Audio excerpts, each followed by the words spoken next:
This here is one of my workhorses. I use this on almost a daily basis. I use this for typing up address labels.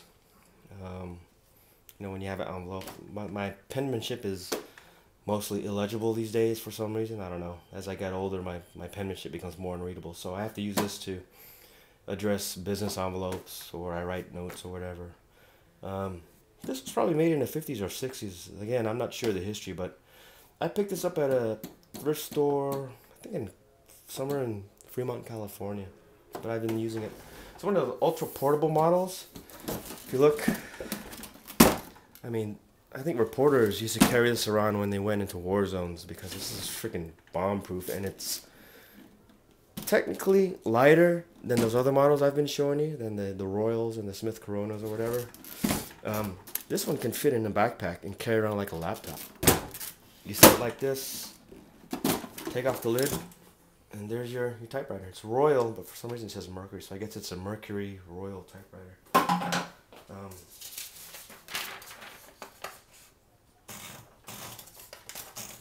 did a lot of writing with this. The ribbon probably needs to be replaced. I did a lot of zining with this, writing a lot of articles for an old zine I used to publish in the early 2000s. Might use it again.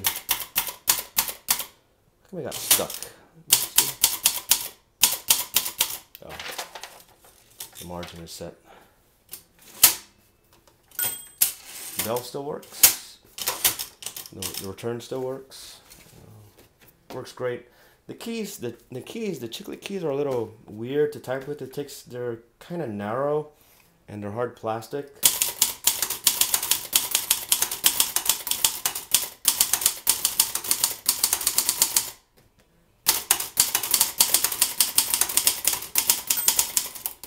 Yeah. When you get used to typing on a computer, when you're on a manual typewriter, you kind of have to remind yourself to slow down because the keys will get tangled like that. This guy I use every day. In fact, I don't keep it in the closet. I keep it at my desk in the other room because I use it so much. Cool little piece. Again, this is a Royal. Let me show you here. If you can see that. Bring the light closer. I really need to get better lighting if I'm going to be doing these kind of reviews.